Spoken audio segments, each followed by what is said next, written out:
After this last week's episode of 911 and the post-episode interviews with Tim Minear, I genuinely think we are getting gay Eddie, or Eddie's sexuality story arc, by the end of season 9. And I'm thinking about this very rationally. So I'm not coming at this right now from a headcanon perspective, from a fangirl perspective, from someone who's been buddy pilled for the last year perspective.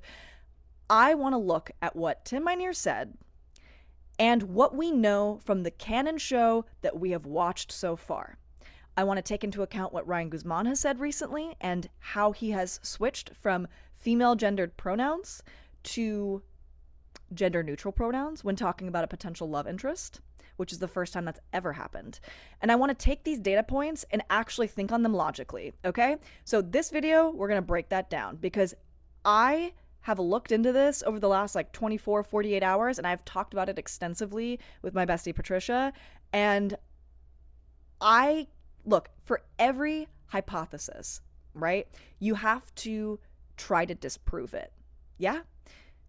I can't figure out what else Tim Minear could be referring to other than gay Eddie Buddy canon. So walk with me here, and if you can come up with something that I haven't mentioned in this video, please put it in the comments, because genuinely, I'm trying to disprove this theory, okay? We're entering a science experiment here. Two really quick quotes I want to draw your attention to from Tim Minear himself.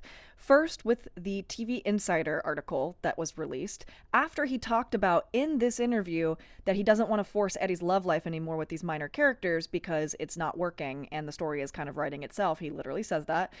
He doesn't want to go down another dead-end road, and talks about how most of the successful romances on the show are set up between two established characters. He says at the end of this interview that all the characters will have something as far as the end of the season goes. I got some big twists and turns coming up. I mean, hopefully you'll find that in the last run of episodes grow out of everything that sort of came before it in the season on some level.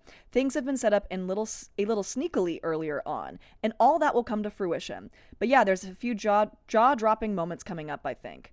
In the interview with The Wrap, he says, and I quote, "There's little Easter eggs that have been planted throughout this season, and there's some big twists coming up. I don't know how to tease them to you without giving them away, so I'm not going to." Ryan Guzman, back I think in January, was asked in a little promo thing about Eddie Diaz's love life, and all he does is laugh and go, "Oh, well, we're sprinkling a little bit in there. We're kind of teasing some things. You'll see." Well, as we know at this point in time, that the whole, I never thought she was the love interest, but some people thought that Alex was going to be a love interest. That's clearly not happening. So let's think about this logically. What else could Tim Minear possibly be talking about? What else have they been Easter egging? I'm going through the characters in my mind, going, what else could this possibly be? Okay, so we have Maddie.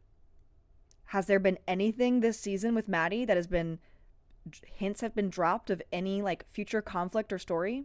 No. Chimney? Well, he had the conflict at the beginning of this season about becoming captain, but he's settled into that quite well and is doing great. There's nothing open-ended for that character right now. Okay. May and Ravi just became a couple in 2 seconds, and that's been kind of resolved, and there's nothing really happening with that. So, and May doesn't really have her own storyline this season, nor does Ravi, so that's not it.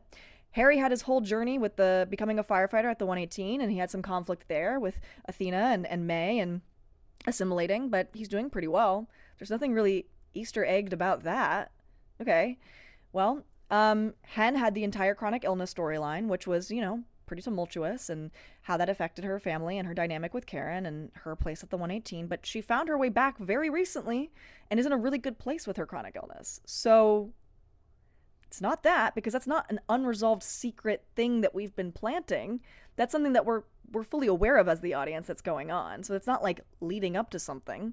So it's not that. Who else? I mean, okay, so we have Buck and Eddie. What has been the one thing that they have been sprinkling this entire season?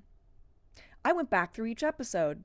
For Eddie Diaz, it has been the fact that he has no interest in dating women. He's been put in these situations multiple times and refuses to cooperate or participate. It has been brought up by multiple characters on the outside. Ravi makes a an observation during secrets in the club that, like, how are you so bad at this? Multiple times there are opportunities for Eddie that he does not take in regards to dating a woman. Okay? And in the most recent episode, obviously, we have this entire situation with being mistaken as a queer couple in this small town and thinking he was hate crimed, and not once arguing with any of the observations made about him and Buck from outsiders. Called princess, we don't see your kind around here a lot. He was insinuated to be in a relationship by the sheriff. At no point did he shut any of that down. Did you know, since episode like 7, which I think is secret, 6 or 7, which is the vast majority of the season, because if you recall, the first 4 episodes of season 9 were the space arc, there has been a hint about gay Eddie to some degree in almost every episode except for like 1 or 2, I think I calculated. Small ones, I'll give you that, small ones, a sprinkling, if you will, but they've gotten more and more obvious as the episodes go on. And for Buck, what's been the thing that they've been sprinkling? Oh, that he is no longer the Buck we used to know, that he has settled into his 30s, that he's looking to settle down, that family is the most important thing to him, that his friendship with Eddie and his relationship to Chris is still top of mind and extremely important to him, enough where he would sacrifice his life for their well-being. He had an entire thing at the auction about how he is comfortable with the way he is now, and he doesn't need to be out partying and dating a bunch, that he's really looking to settle down. How he was propositioned by this beautiful couple that both wanted to date him, and he was like, no, I'm just not looking for that kind of thing right now. I'm looking for something to settle down. Like, that has been the through line for Buck.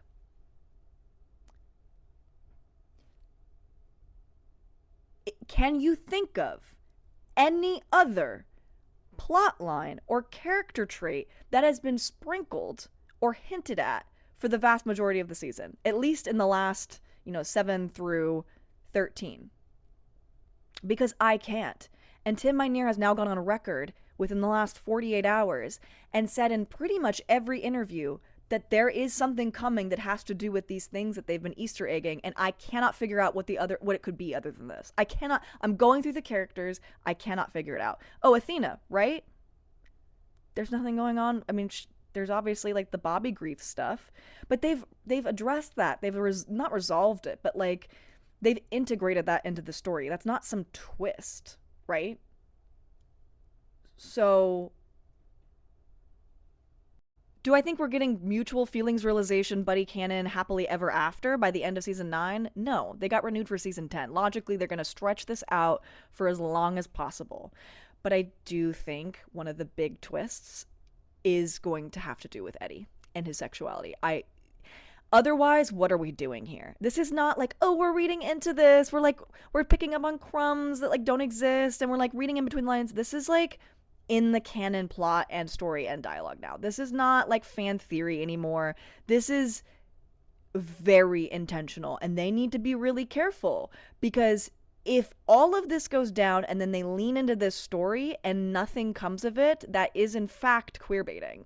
So I think they understand what would happen to their audience if they in fact did that, and how disrespected they would become and how negative that would be for the legacy of the show. I, joke a lot about like, oh, like, how smart are they? They're not that dumb. I really don't think they are. I think there are certain things in place that prevent them from doing what they want, and that involves a network that is run by a big corporation that, in fact, answers to the U.S. government, which is currently a very conservative one at this point in time, that has to respond to advertisers that are skewing very conservative. That's a whole topic for another time, and I think they're up against that quite a bit. But I think since the success of Heated Rivalry, I think now that they have a more conservative-leaning show with Nashville that they can send kind of the audience to, I do think they have a little bit more wiggle room, and I would be absolutely shocked and horrified if nothing came of this within the next 5 episodes. I could be wrong, but I truly don't think I am. I think I have a calm certainty about this, and it's literally just based off of what Tim Minear has been saying and what I've been seeing with my eyes.